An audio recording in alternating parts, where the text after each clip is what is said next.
할렐루야! 얼바인 중앙침례교회 2021년 첫 주일 예배에 함께 하시는 모든 여러분들을 주님의 이름으로 환영합니다. 우리를 죄에서 건지신 주님, 우리에게 늘 소망과 기쁨이 되시는 주님, 그 주님을 기억하며 함께 기쁨으로 찬양하며 예배로 나아가겠습니다.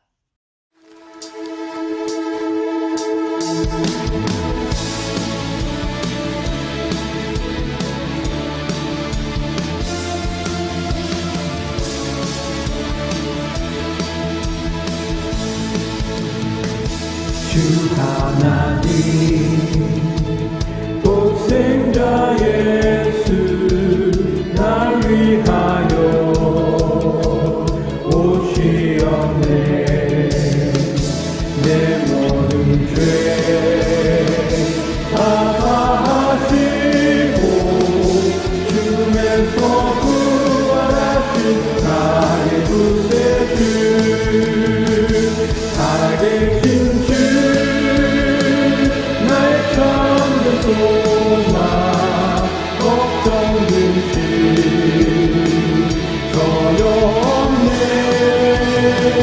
사랑의 주내 날 인도하니 내 모든 삶의 기쁨 늘 충만하네. 주 안에서 거듭난 생명 도우시는 주의 사랑 참 기쁨과 확신 가지고 예수님의 도우심을 믿으며 살리 살아계신 주 나의 참된 소망 걱정 근심 전혀 없네.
오늘은 2021년 첫 번째 주일입니다.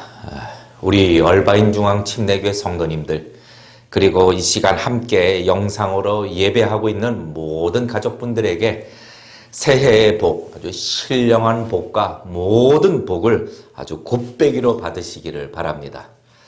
오늘 첫 주일 예배를 우리가 하나님 앞에 드림으로써 2021년 약속의 말씀과 더불어 영적으로 아주 충만한 삶을 누리는 그런 복된 한 해가 될 수 있는 귀한 예배 시간이 되기를 바랍니다. 다 같이 사도신경으로 우리의 신앙을 고백하겠습니다. 전능하사 천지를 만드신 하나님 아버지를 내가 믿사오며 그 외아들 우리 주 예수 그리스도를 믿사오니 이는 성령으로 잉태하사 동정녀 마리아에게 나시고 본디오 빌라도에게 고난을 받으사 십자가에 못 박혀 죽으시고 장사한 지 사흘 만에 죽은 자 가운데서 다시 살아나시며 하늘에 오르사 전능하신 하나님 우편에 앉아 계시다가 저리로서 산 자와 죽은 자를 심판하러 오시리라. 성령을 믿사오며 거룩한 공회와 성도가 서로 교통하는 것과 죄를 사하여 주시는 것과 몸이 다시 사는 것과 영원히 사는 것을 믿사옵나이다. 아멘. 이 시간 광고 한 가지 드립니다. 이제 곧 우리 얼바인 중앙 침례 교회 예배당 공사를 앞두고 있습니다. 모든 공사 일정마다 하나님의 인도함을 받는 그런 참 은혜의 과정이 될 수 있도록 기도해 주시고, 또 공사가 마친 후 우리 예배당이 진리와 기도가 풍성한 하나님 앞에 구별된 장소가 될 수 있도록 기도 부탁드립니다.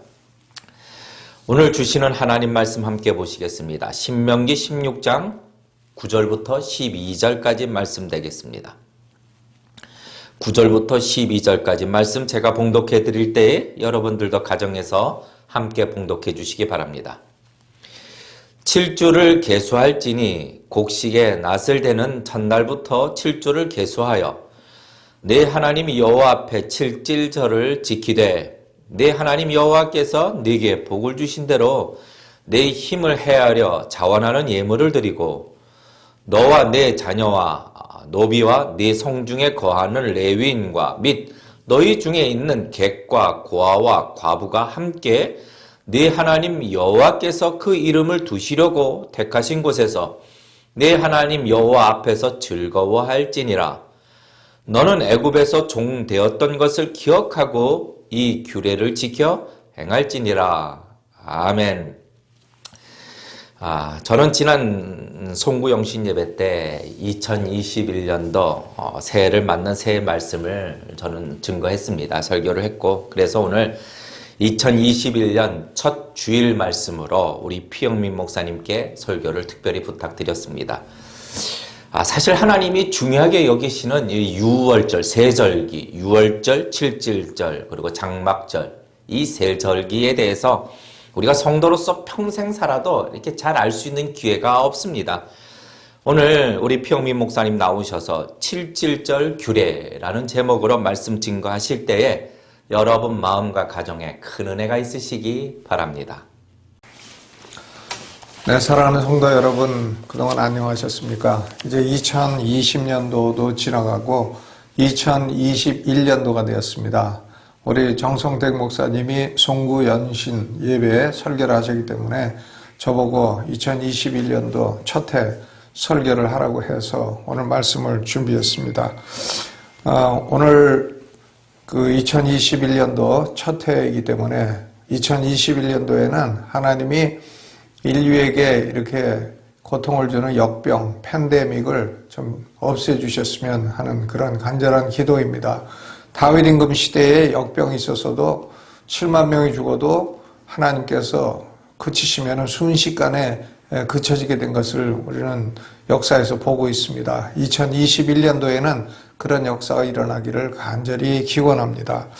오늘은 신명기 16장 9절부터 12절까지를 중심으로 해서 77절 규례, 77절 규례라고 하는 제목으로 말씀을 나누겠습니다.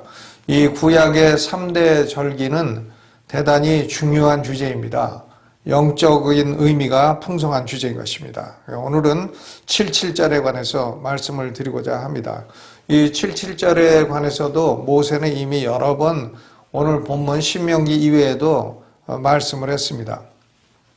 출애굽기 23장 16절에 맥추절을 지키라. 이는 네가 수고하여 밭에 뿌린 것의 첫 열매를 거두미니라 그랬습니다.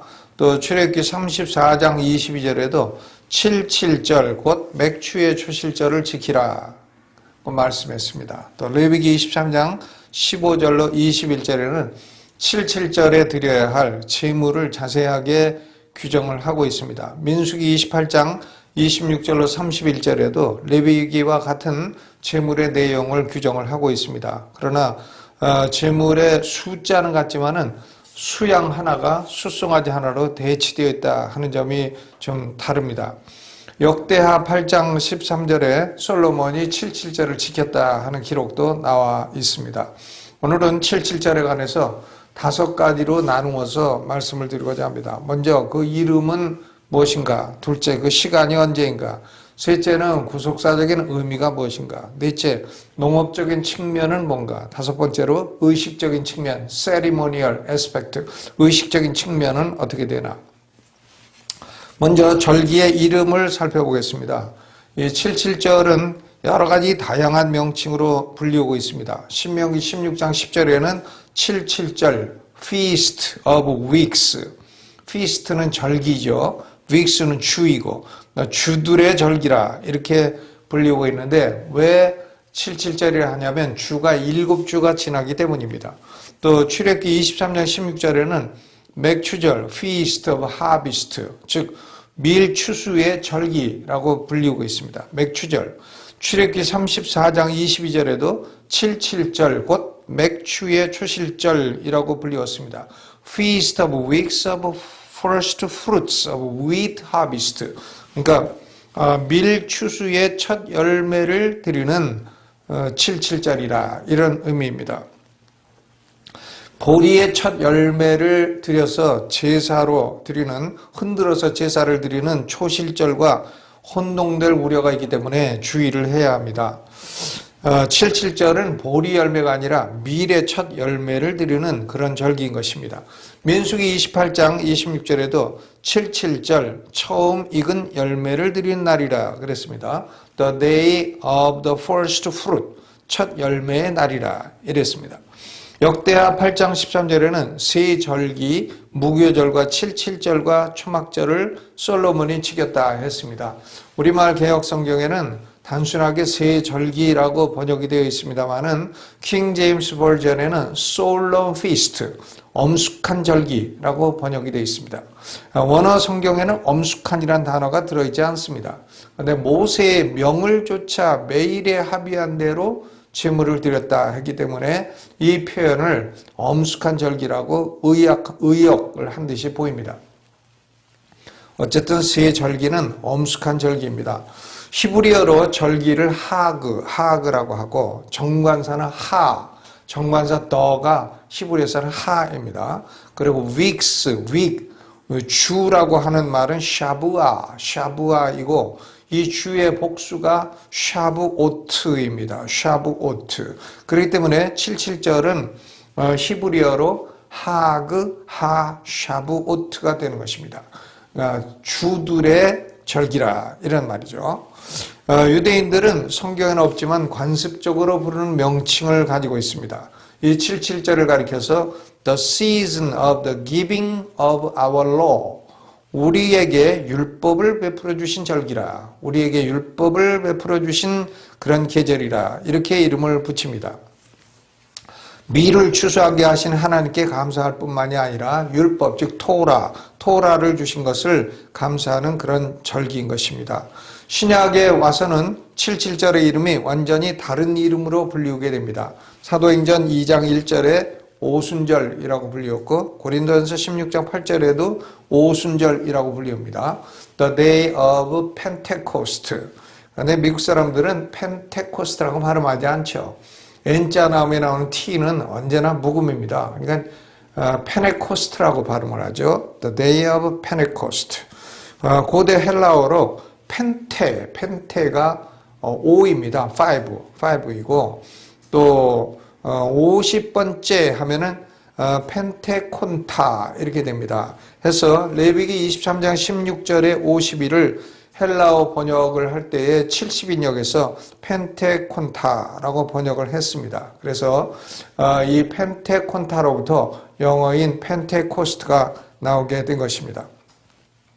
우리가 미국 국방부 청사를 가리켜서 펜타곤이라고 부릅니다. 이 펜타곤이라고 부르는 이유는 국방부 청사가 오각형으로 형성이 되어 있기 때문에 그렇습니다. 해서 이 펜테라고 하는 말은 5, 펜테콘타라고 하는 말은 50번째 해서 오순절을 영어로 펜테코스트라고 부르게 됩니다. 그러면 두 번째로 절기의 시간은 언제인가? 시간을 살펴보겠습니다. 신명기 16장 9절에는 7주를 계수할지니 곡식의 낫을 되는 첫날부터 7주를 계수하라 그랬습니다. 그럼 곡식의 낫을 되는 첫날이란 언제인가? 레위기 23장 15절로 16절에 명확하게 설명이 되어 있습니다. 안식일 이튿날 곧 너희가 요제로 단을 가져온 날로부터 채어서 7안식일의 수요를 채우고 제7안식일 이튿날까지 합 50일을 계수하여 새 소제를 여호와께 드리라 그랬습니다. 그러니까 니산월 14일 저녁이 6월절이고 15절부터 22절까지 7일 동안이 무교절인데 니산월 14일 다음 날인 니산월 15일도 특별안식일이고 22일도 특별안식일입니다.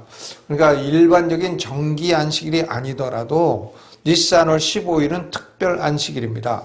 그러니까 이 안식일 이튿날이라고 하는 말은 이 특별안식일 이튿날이라는 말입니다. 그러니까 니산월 16일이 되는 것이죠. 니산월 16일에 보리의 낫을 되어서 첫 추수를 하고 요제, 흔들어서 요제로 제사를 드리는 초실절이 됩니다. 이 초실절로부터 계산해서 7주가 지난 다음 날이 77절이 되는 것입니다. 오순절이라는 영어 단어 펜테코스트도 헬라어 50번째에서 나왔기 때문에 역시 동일한 개념이 되는 것입니다. 이스라엘 원력으로는 세 번째 달 시반월이라고 하죠. SIVAN 시반월 6일이 되는 것입니다. 현재 우리의 원력으로는 5월과 6월에 해당이 됩니다. 그러면 큰 세 번째로 이 77절의 구속적인 의미는 뭔가? 구원에서 차지하고 있는 의미는 뭔가? 이 3대 절기 가운데서도 6월절은 출애굽 사건으로서 구원 자체를 의미하고 초막절은 광야 40년 방황을 기념한다 하는 의미가 분명합니다. 그런데 77절이 구원의 과정에서 차지하고 있는 영적인 의미는 무엇인가 하는 이 문제는 좀 연구가 필요한 그런 주제인 것입니다. 유대인으로서 그리스도인들이 된 학자들이 있는데 그 사람들은 77절은 유대인들이 시내산에서 율법을 받은 날임을 명확하게 지적을 하고 있습니다. 이런 사상은 유대인들이 바벨론 포로에서 귀환한 후에 분명해졌고 유대인들 가운데에는 이견이 없습니다. 그러니까 의견의 일치를 본 그런 사상인 것입니다. 출애굽 사건으로 시작된 구원은 77절에 하나님으로부터 율법을 받음으로써 완성이 되는 것입니다. 더 이상 노예가 아니라 율법을 가진 하나의 민족 국가여 하나님과 언약을 맺은 언약의 백성이 된 것입니다. 보리 추수로 첫 이삭을 하나님께 요제로 드린 초실절에 시작된 추수는 그러니까 보리 추수는 시작이고 밀 추수로 첫 이삭을 하나님께 드림으로 완성이 되는 것입니다. 보리 추수가 beginning of harvest, 추수의 시작이라고 한다면 밀 추수는 the end of harvest, 추수의 끝이 된다 하는 말씀입니다. 추수의 완성이 되는 것입니다. 출애굽기 19장 1절로부터 16절을 보면 이스라엘 백성들이 애굽 땅에서 나온 때부터 제3월 시반월 곧 그때에 그들이 시내 광야에 이르니라 그랬습니다. 그러니까 시반월 1일에 그들이 시내 광야에 도착한 것입니다. 그 다음 날인 시반월 2일에 모세가 시내산으로 올라갔습니다. 그리고 제3일에 모세는 백성들에게 내려왔습니다. 돌아와서 하나님이 주신 메시지를 전달을 했습니다. 하나님이 온 백성들 목전에 시내산에서 강림을 하실 것이니까 제4일과 제5일 이틀 동안은 성결하게 하고 옷을 세탁하여 입고 여인을 가까이 하지 말고 그리고 삼가 산에 오르거나 그 지경을 범하지 말라고 간곡하게 모세가 명령을 했습니다. 그리고 4일과 5일이 지난 시반월 6일에 드디어 하나님이 위엄을 나타내시고 시내산에서 천둥과 번개와 우레와 구름과 나팔소리 가운데 시내산을 진동하시며 하나님이 백성들에게 그 모습을 나타내시고 현현을 하시고 율법 즉 십계명을 주신 것입니다. 그날이 바로 초실절로부터 50일째가 되는 날인 것이고 77절이고 맥추절이고 오순절인 것입니다. 그러면 네 번째로 77절의 농업적인 측면은 무엇인가? agricultural aspect는 뭔가? 출애굽기 23장 16절에 맥추절을 지키라. 이는 네가 수고하여 밭에 뿌린 것의 첫 열매를 거두미니라 그랬습니다. 그러니까 미래 추수가 시작된 날입니다. 맥자가 보리를 의미합니다만은 보리는 대맥이고 밀은 소맥입니다. 그러니까 밀도 맥입니다. 귀리도 무슨 맥이라 하는데 그거는 잊어버렸어요. 근데 대맥과 소맥 이게 이제 헷갈릴 수가 있으니까 혼동하지 말아야 됩니다. 이 맥추절은 보리 추수가 아니고 미래 추수가 시작되는 날입니다. 보리 추수는 완성되고 미래 추수가 시작이 되는 것이죠. 팔레스틴 땅의 추수는 보리 추수를 시작점으로 보고 미래 추수를 완성점으로 보는 것입니다. 77절은 하나님이 물질적 축복을 주신 분이심을 기억하고 감사하는 절기입니다. 사람들이 매일 굶지 않고 빵을 먹을 수 있는 이유는 하나님이 주셨기 때문입니다. 하나님이 안 주시면 빵을 먹을 수 없습니다. 우리 자신의 힘이나 능이나 지혜만 가지고 빵을 얻은 것이 아니라는 그런 말씀인 것입니다. 신명기 8장 8절에 팔레스틴 땅은 밀과 보리의 소산지라고 했습니다. 밀과 보리. 그러니까 모세는 신명기 8장 12절로 14절에 배불러지더라도 하나님을 잊지 말고 내 손의 힘과 능으로 양식을 얻은 것이라고 자만하지 말라고 경고를 했습니다. 네가 먹어서 배불리고 아름다운 집을 짓고 거하게 되며 내 소유가 다 풍부하게 될 때에 두렵건대 내 마음이 교만하여 내 하나님 여호와를 잊어버릴까 하노라 그랬습니다.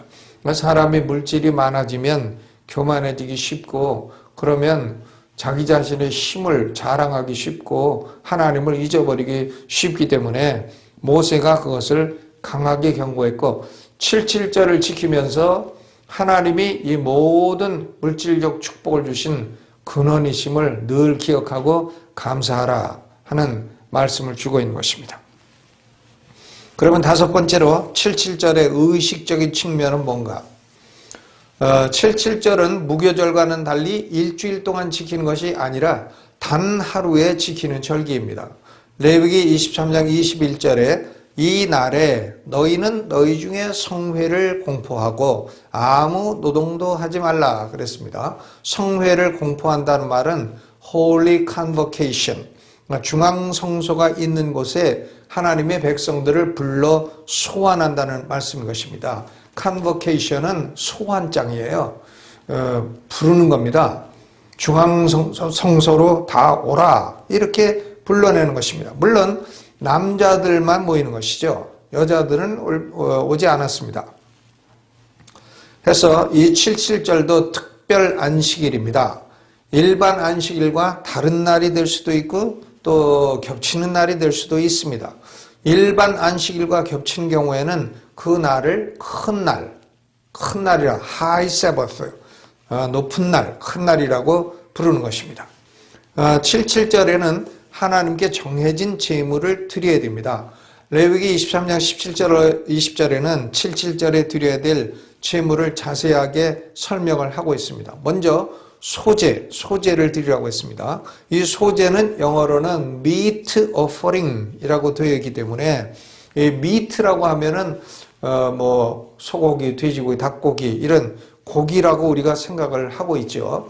그런데 meat offering이라고 되어 있기 때문에 고기로 드리는 제사라고 오해를 할 수 있습니다. 그러나 이것은 bread offering, 떡으로 드리는 제사인 것입니다. 왜냐하면 이 meat라고 하는 단어의 의미가 옛날에는 곡식이나 고기를 다 포함했고 지금은 곡식은 제거가 되고 고기만 의미하고 이렇게 의미가 달라졌기 때문인 것입니다.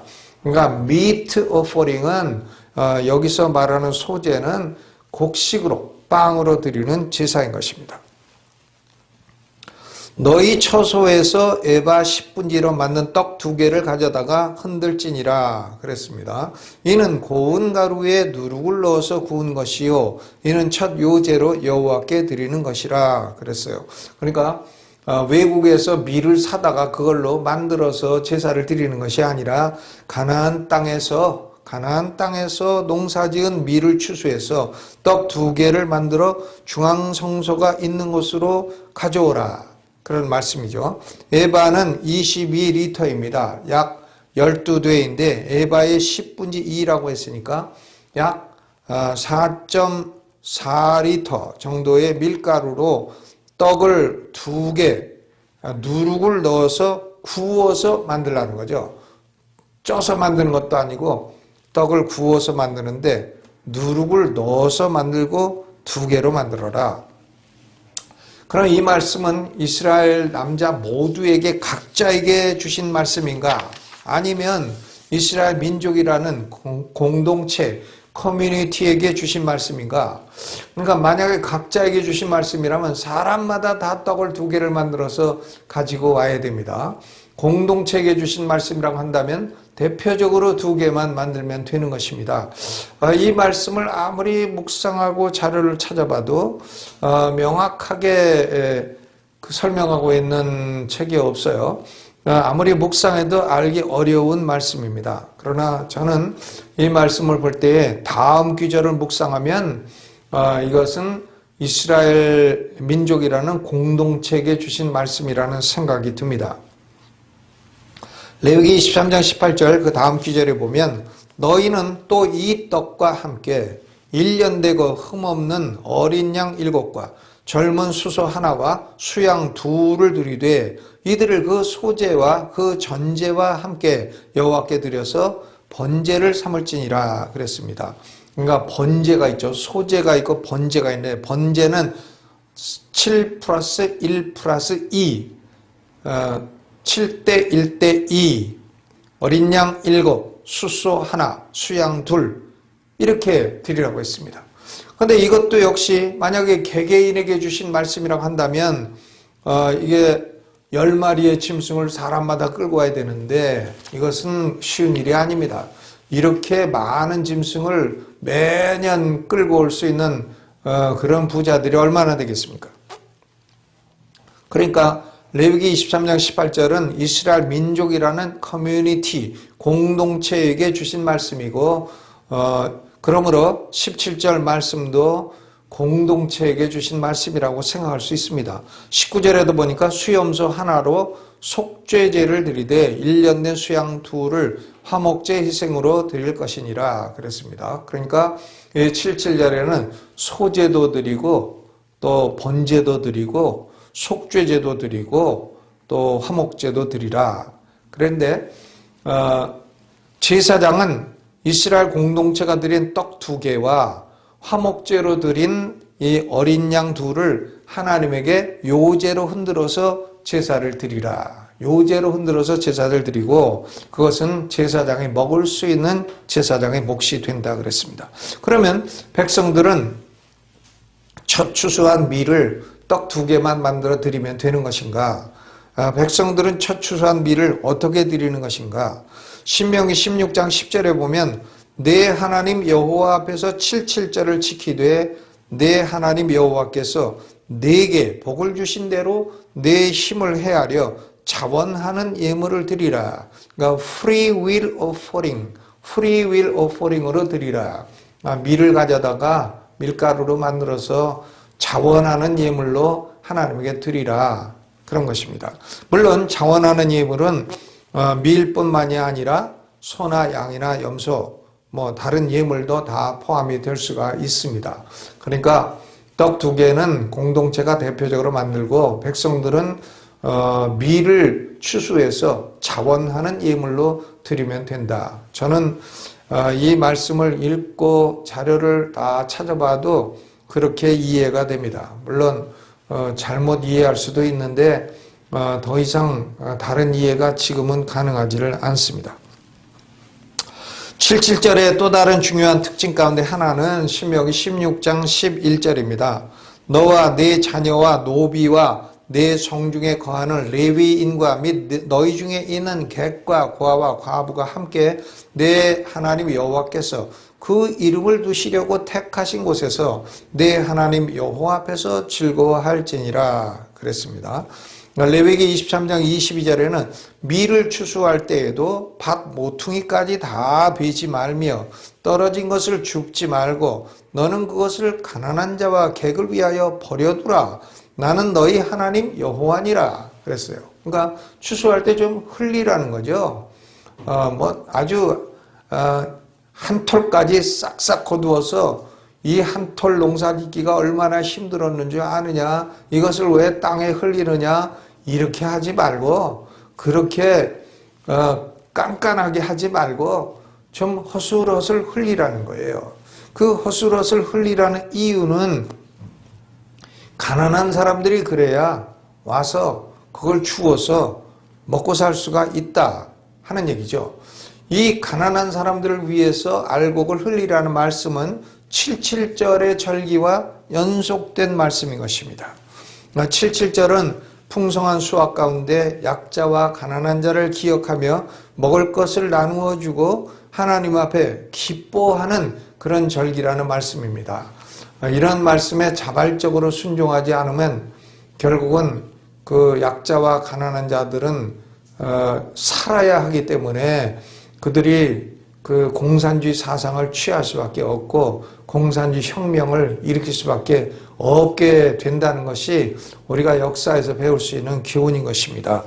그러므로 유대인들은 특별히 77절에는 룻기를 읽는다고 합니다. 왜냐하면 보아스가 룻에게 이런 이삭줍기의 은혜를 베풀다가 엄청난 축복을 받았기 때문입니다. 다윗 임금의 증조 할아버지가 되는 축복을 받았으니 얼마나 큰 축복입니까? 보아스가 이런 이삭줍기의 은혜를 룻에게 베풀었지 않았으면 보아스가 누구 집 자식인지 우리가 지금 알 게 뭡니까? 보아스라는 사람이 있었는지 우리가 어떻게 기억을 합니까? 그러나 그는 이 말씀에 순종하고 이삭줍기의 은혜를 베풀다가 엄청난 은혜를 받게 되었습니다. 77절을 어디에서 지켜야 하는가? 이것도 간단한 주제가 아닙니다. 레위기 23장 21절에는 이는 너희가 그 거하는 각 처에서 대대로 지킬 영원한 규례니라. 그 거하는 각 처에서 대대로 지킬 영원한 규례니라 그랬습니다. 그러나 신명기 16장 11절은 내 하나님 여호와께서 그 이름을 두시려고 택하신 곳에서 지키라 그랬어요.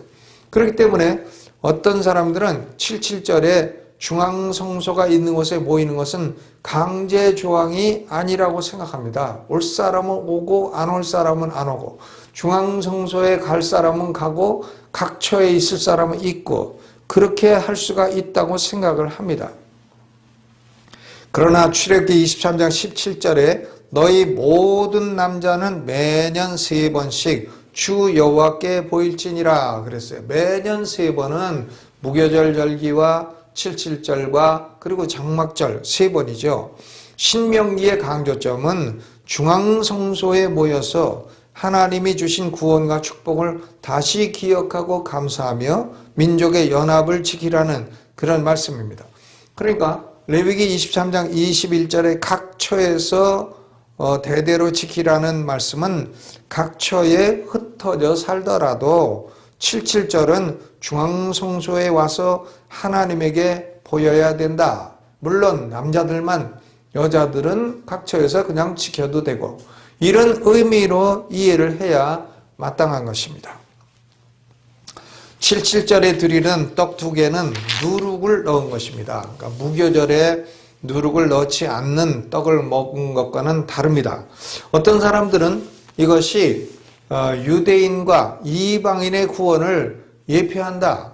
그러니까 유대인은 누룩 없는 떡이고 이방인은 누룩 있는 떡이고, 그러니까 이렇게 떡 2개가 드려지는데 이렇게 예표한다라고 생각을 하기도 합니다. 근데 이것은 재미있는 생각이기는 합니다만은 그 근거가 조금 미약합니다. 근거가 그렇게 충분하다고 볼 수가 없는 생각입니다. 그냥 그럴 가능성도 있지만 잘 모르겠다. 이 정도로 생각을 하면 됩니다.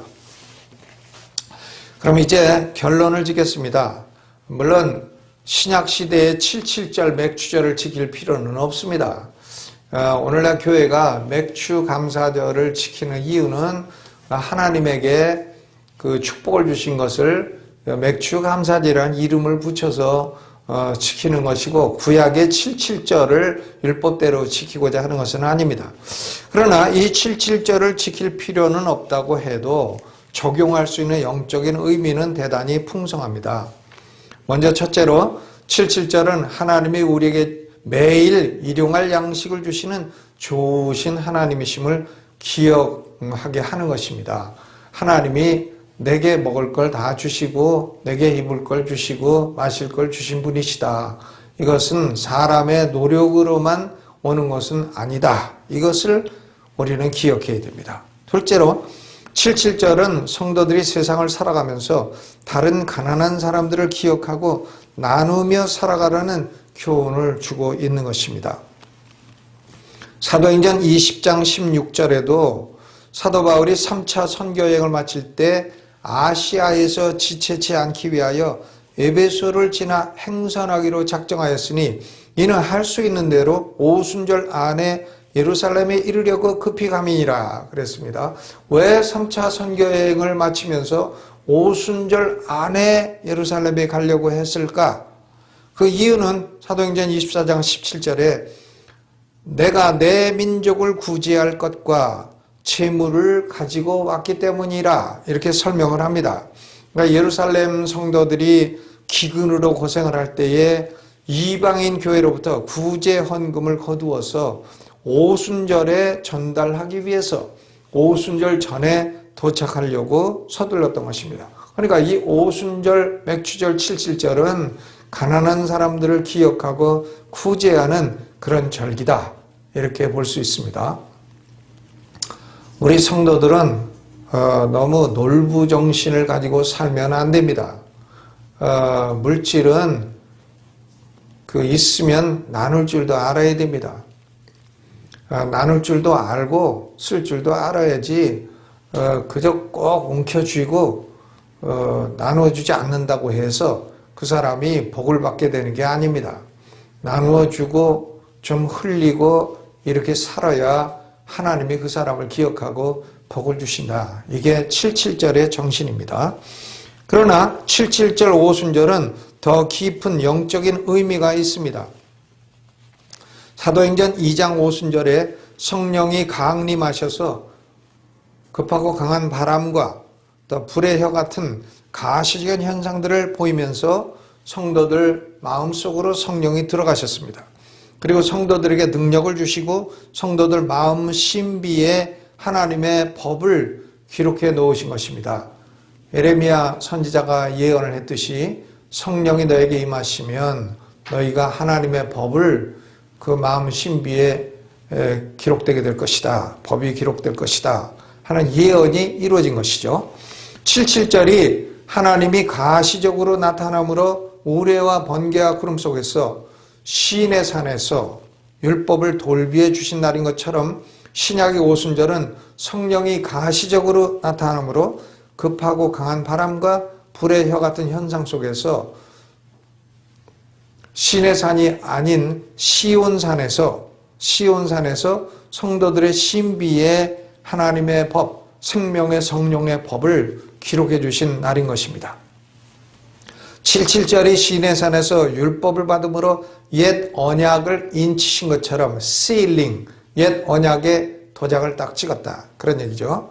그것처럼 오순절이 시인의 산에서 성령을 받음으로써 새 언약을 하나님이 인치신 날인 것입니다. 새 언약의 도장을 딱 찍으셨습니다. 결제를 내리신 것이다. 그런 말씀이죠. 77절이 미래 첫 추수 열매를 하나님에게 드린 것처럼 오순절은 베드로의 첫 설교로 3,000명이 회심해서 구원의 첫 열매로 하나님에게 드려진 것입니다.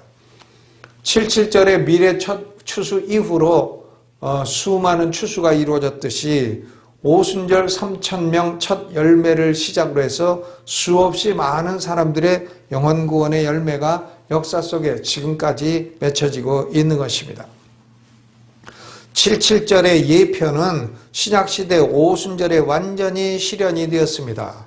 오순, 즉 50일 동안 예수님은 부활의 몸으로 40일간 사역을 하셨고 그리고 승천하셨습니다.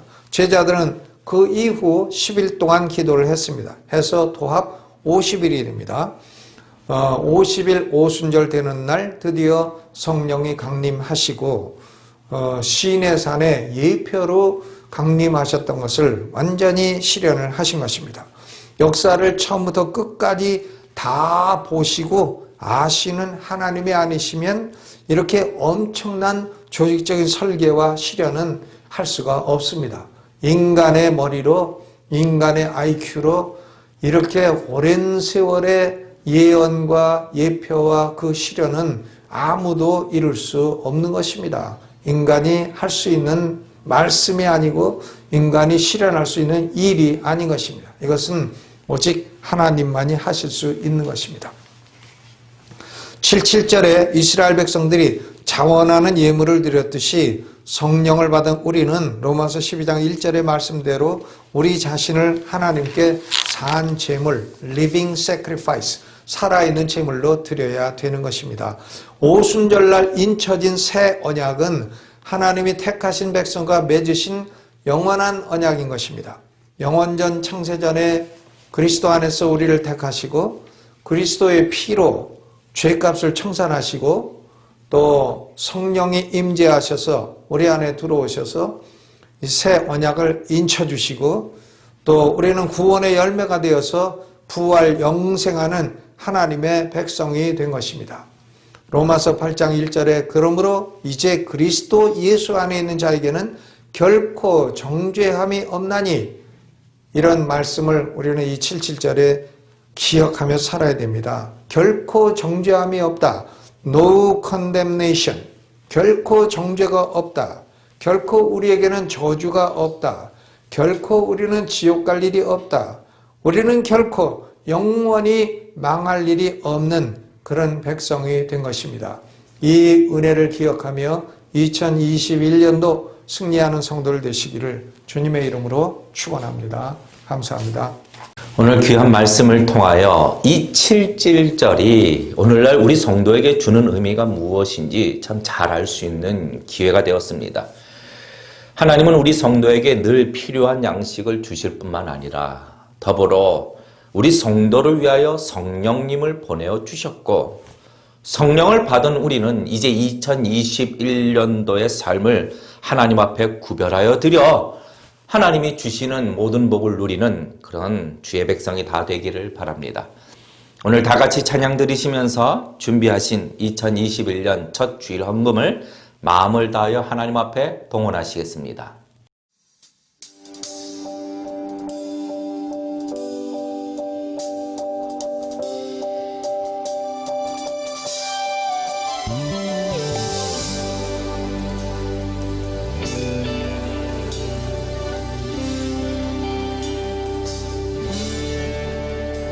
주 안에 있는 나에게 단 근심이 있으랴 십자가 밑에 나가 죄짐을 풀었네 주님을 찬송하면서 할렐루야 내 앞길 멀고 험해도 나 주님만 따라가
이 시간 함께 기도합니다.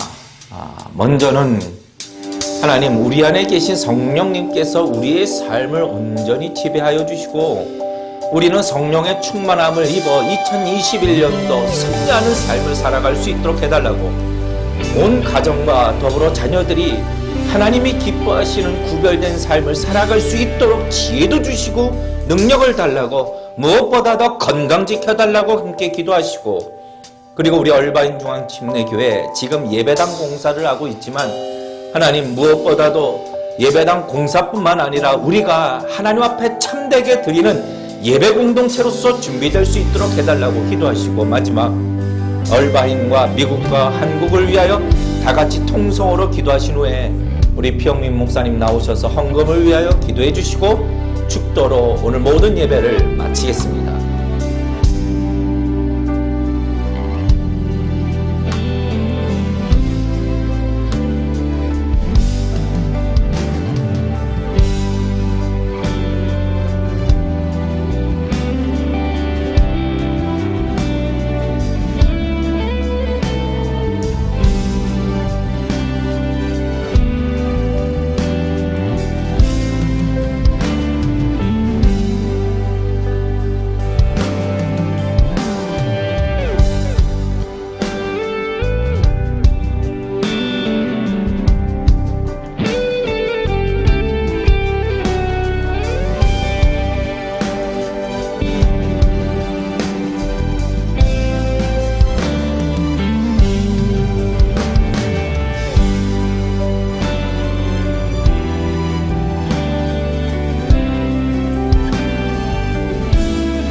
전능하신 하나님 아버지, 우리에게 곡식도 주시고 우리에게 먹을 것도 주시고 우리에게 입을 것도 주시고 마실 것도 주시고, 아무리 세상이 어려워도 내가 세상을 이기었노라고 말씀하셨습니다. 세상에 살아간 동안에는 우리는 환난을 당하나 그러나 담대하라, 내가 세상을 이기었노라 하셨으니 우리는 이기신 예수 그리스도 안에서 세상을 이기며 살아가게 해 주옵소서. 2021년도를 살아가면서 또 시작하면서 하나님에게 귀한 예물을 드린 성도들을 기억하시고 축복해 주시고, 올해도 건강도 하시고 특별히 질병으로부터 지켜주시고 팬데믹으로부터 보호해 주시고, 또 우리 성도들의 삶과 가정과 생업을 축복해 주셔서 더 풍성한 축복을 내려주시고, 무엇보다도 어두운 시절이라도 영혼에 정죄가 없다고 하신 하나님의 말씀을 기억하며 항상 밝게 살아갈 수 있도록 축복해 주옵소서. 이제는 우리 구주 예수 그리스도의 은혜와 아버지 하나님의 극진한 사랑과 성령의 감동 감화 충만하심이 2021년도 첫 예배를 드리는 사랑하는 성도들 위해 이제로부터 영원히 함께 계실지어다.